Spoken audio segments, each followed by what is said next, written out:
and welcome back to the channel. Now this week I'm not doing anything to the car as I've injured myself at work. I've done my knee in, so unfortunately I can't do anything with the car. I'm working on stuff like that. So instead, you guys, my earlier subscribers might remember the video I did on the Corsa VXR, all the different models and editions. Well, I'm going to be doing another video on the Astra. There isn't as many editions of the Astra, but I'm not trying to teach anyone how to suck eggs or anything like that. I'm sure most of you know what the editions are and what the differences are. But this is more aimed at the people who don't and sort of like maybe new viewers and stuff like that. So we'll crack on with the first part of the video.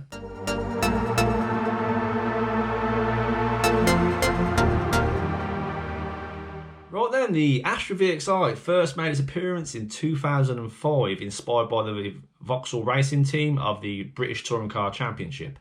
So that's where the VXR comes from. Because obviously the Vauxhalls used to run GSI and GTE prior to that. The Mark IV Astra was a GSI, which was obviously the 2-litre turbo one, which is very similar engine to the Astra VXR, which that comes now with the Z20 LEH, 2-litre turbo with a KO4 Borg Warner turbo.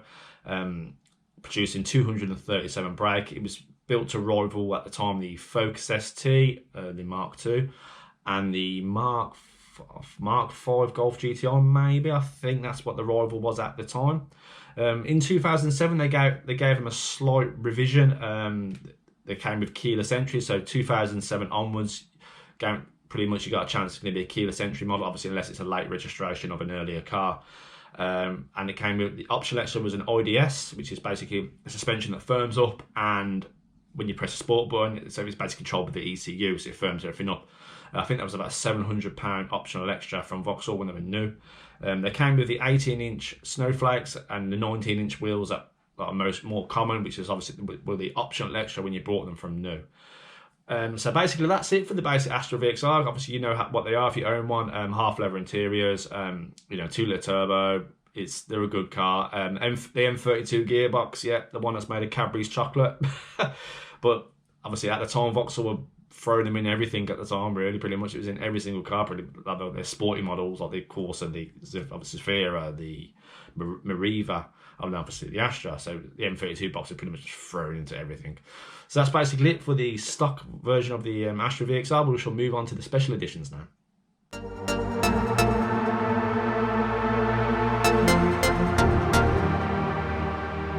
Right then, the first special edition is the Astra VXR Nurburgring edition. Now, this was sort of brought out as inspired by a guy called, I'm not reading it now, Manuel Ruta.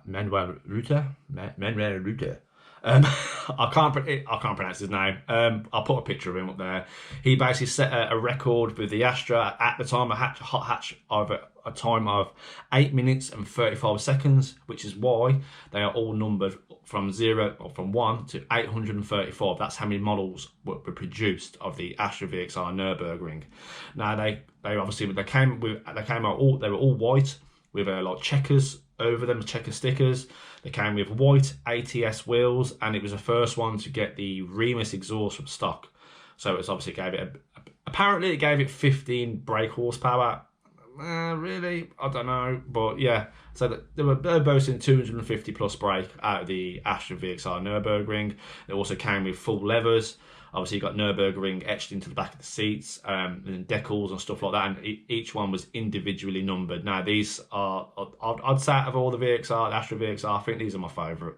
I do really like the Astra VXR Nurburgring. It's definitely one of my up there of the Astra versions. So that's basically it for the first special edition. If you own a Nurburgring, feel free to comment down. Let us know what you think of it compared to like a normal Astra VXR.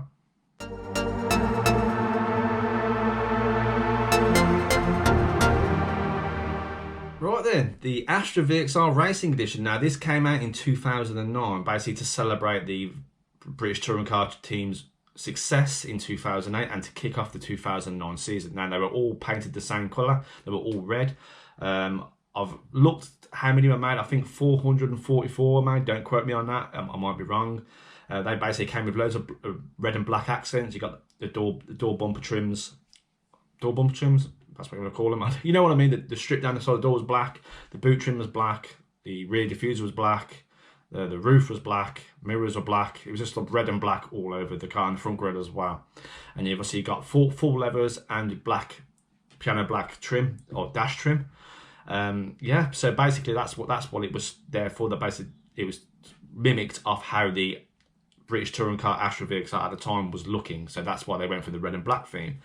And again, it came with a Remus exhaust, pushing the power to 250 brake apparently. But yeah, so that's basically it for the Astra VXR Race Edition. Obviously, it came with all the decals and racing edition down the trim and all bits and pieces inside the car. So it was just to let you know that it was a special edition. So again, obviously it's red car with black trims, similar to mine. Obviously, mine's not a race, mine's just your peasant standard model with black bits on it. But yeah, again, it's a really nice car. It's another car that will hold the money like the Nurburgring will. Probably won't fetch as much as a Nurburgring, but definitely hold its value very well.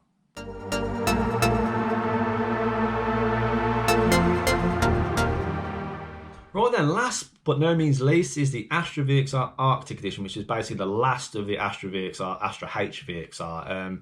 In 2010, it was brought out to basically a big send-off, a big hurrah for the Astra VXR for Vauxhall. Only 500 of these were made. They didn't get any engine mods at all, nothing, didn't even get the exhaust. They basically got all the optional extras from what I can see, obviously leather interior, sight and light pack, IDS, keyless entry, and they were all painted white with black front grille, black roof and black rear boot trim. And that's pretty much it. I'm quite surprised that they didn't put a Remus exhaust on it as stock, because I know the Corsa VXR Arctic Edition came with a Remus exhaust. So it's quite surprising they didn't with the Astra, but who knows? God knows what Vauxhall were thinking at the time. But yeah, I guess so. Again, only 500 were made, no engine mods, they were all white, front black grille, black roof and black boot trim. And that's pretty much it. Obviously with the interior bits, piano black centre console, full levers, sight and light, IDS and keyless entry. So that's basically it for the Astra Arctic Edition. So that's going to be it for this video, guys. I'm sorry it's a quick little one. I just wanted to get some out there. I'm sorry I can't be doing anything on the car. Like I said, I've done my legging, so I can't really do much. I've got a few bits I need to do in the car. A few things I need to change again.